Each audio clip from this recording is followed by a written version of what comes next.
तुम्हारा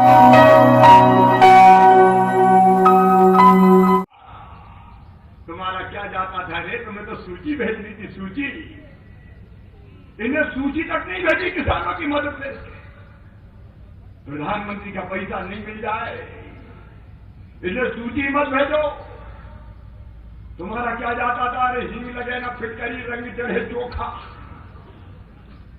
तुम्हें तो सूची भेजनी थी, लेकिन सूची नहीं भेजी। मैं आज आपसे पूछना चाहता हूं, पीछे तक बताना, प्रधानमंत्री किसान सम्मान निधि की सूची नहीं भेजना पाप है कि नहीं है? अरे ऐसे नहीं, जोर से बताओ, पाप है कि नहीं है? जवाब दो। कमलनाथ, राहुल गांधी, हमने सूची भेजी। अब जब हम सूची भेज रहे थे तो मेरे दिमाग में आया कि शिवराज चौथी बार बन गया, 6,000 पहले से मिल रहा है, 4,000 तू भी ढाल दे, खाए को कसर छोड़।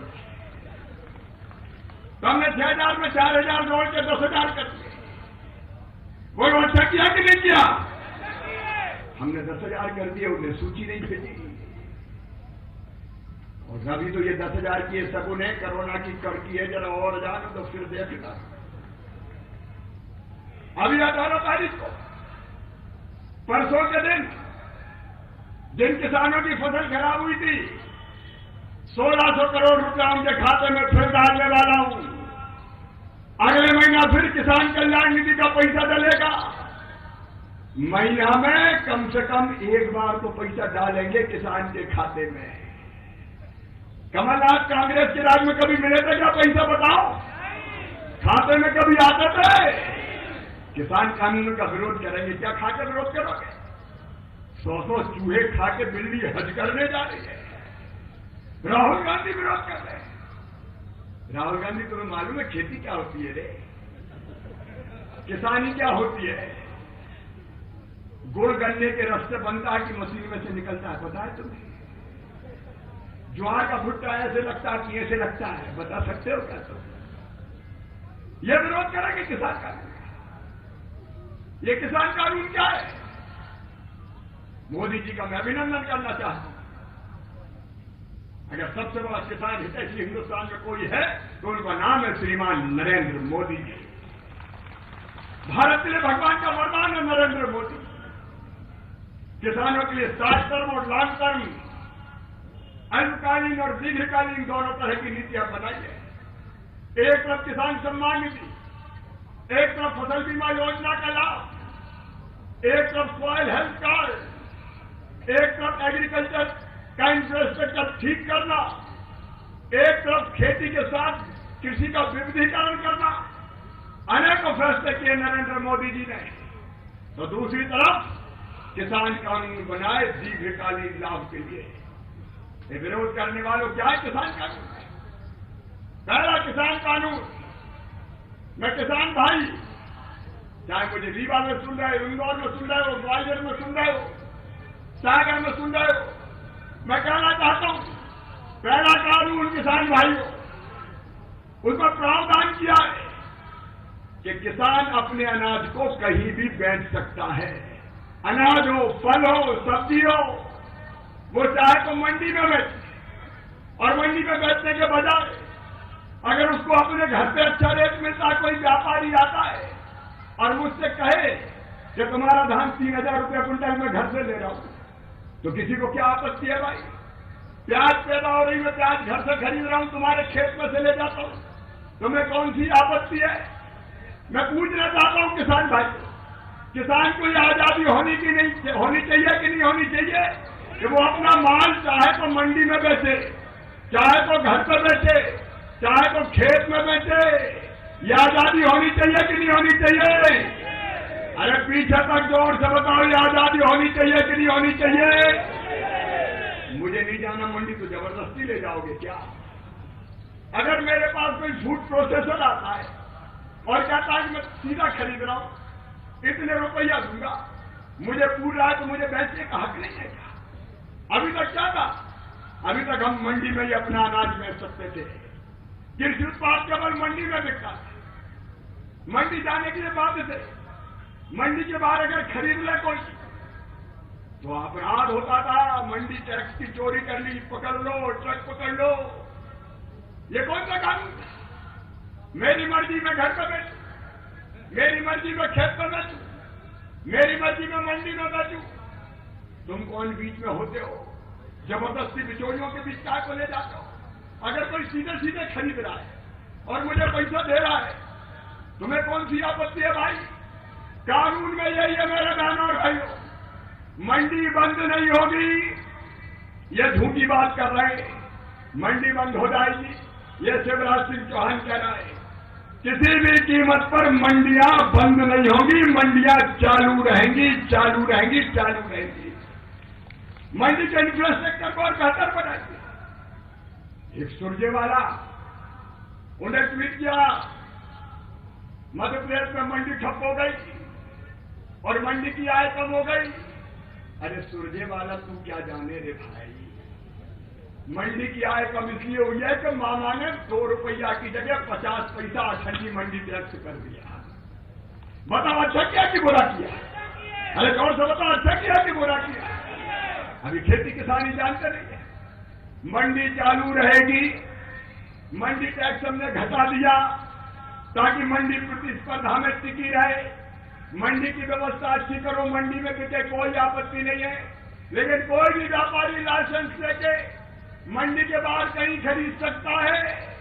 किसान जहां चाहे उसकी मर्जी। दाल भात में मूसल चंद तुम कौन होते हो कि यही मंडी में ही बैठे? अगर मुझे मंडी में दिक्कत है, लंबी लंबी लाइन लग रही है, घर पे अच्छा पैसा मिल रहा है, तो तुम्हारे पेट में क्या को दर्द हो रहा है भाई? मैं आज पूछना चाहता हूं, बताओ इस कानून में कोई गलत बात है क्या? जोर से बताओ, पीछे तक गलत बात है क्या? ये किसान विरोधी है क्या? तो काय को राहुल बाबा तुम्हारे पेट में दर्द हो रहा है? किसानों के कंधे पे रख के बंदूक चढ़ा रहे हैं, मार दिया मोदी ने, ये किसान विरोधी कानून है। अरे झूठो, जरा तो शर्म करो। ये बिल पैंदी के लोटे कांग्रेसी, ये खुद ऐसा कानून बना है।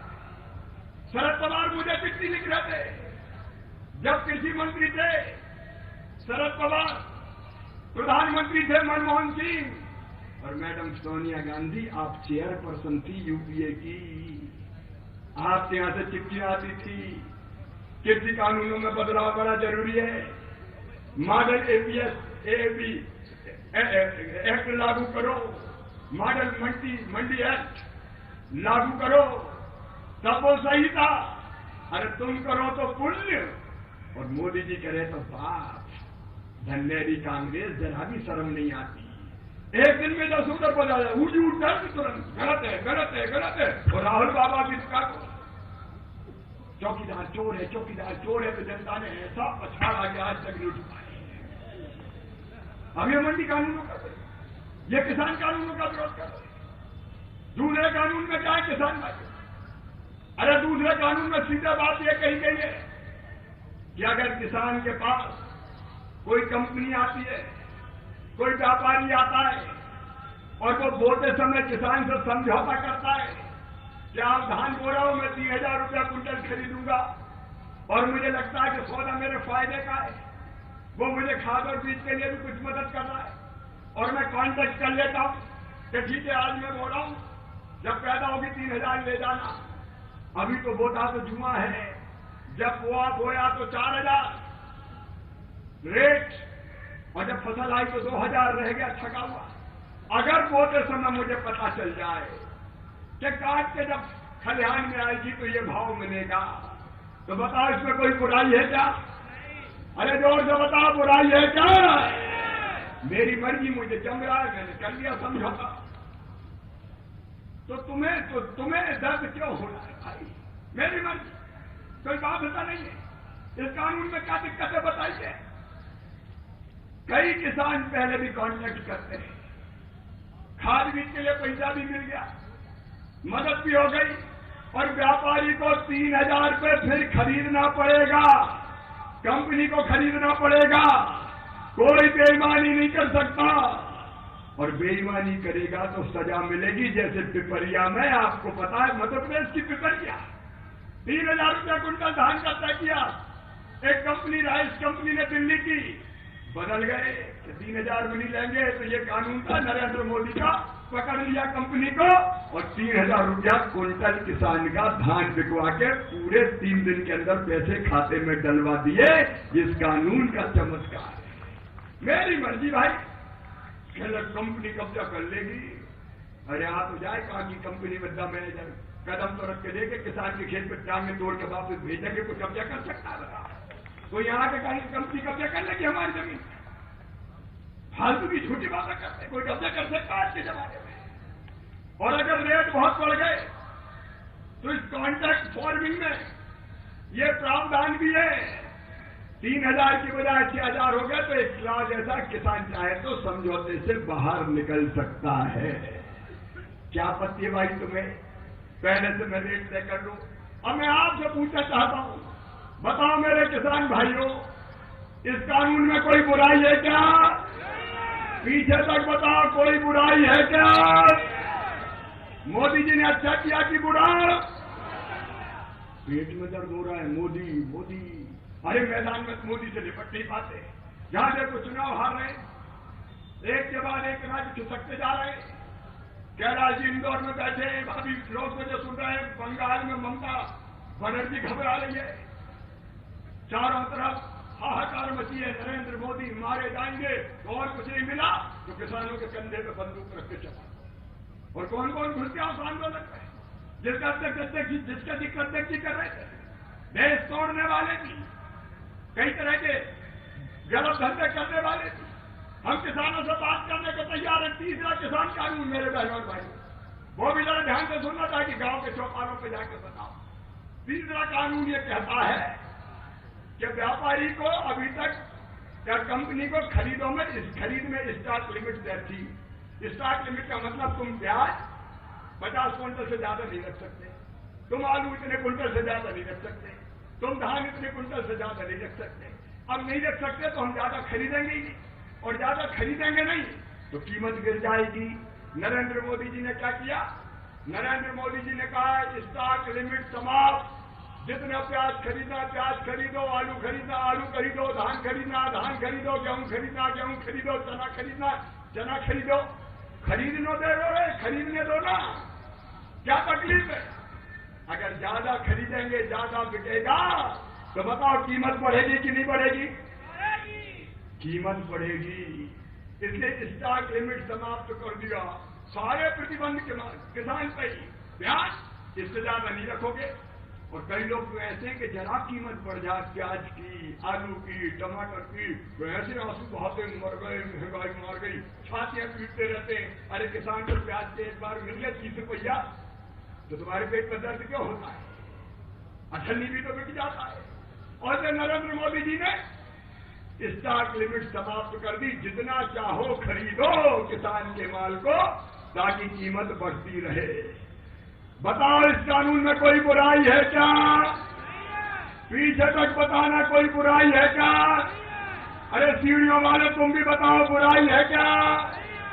ये तीनों कानून किसान के हित में है और इसलिए प्रधानमंत्री नरेंद्र मोदी जी ने लागू किए हैं। हम तीनों कानूनों के लिए आओ मेरे किसान भाइयों, दोनों हाथ ऊपर उठा के ताली बजा के नरेंद्र मोदी जी का स्वागत कीजिए, वंदन कीजिए, अभिनंदन कीजिए। और आइए आज पूरी दुनिया से कह दीजिए, मध्य प्रदेश के बिंद के, मालवा के, ग्वालियर चंबल के और बुंदेलखंड के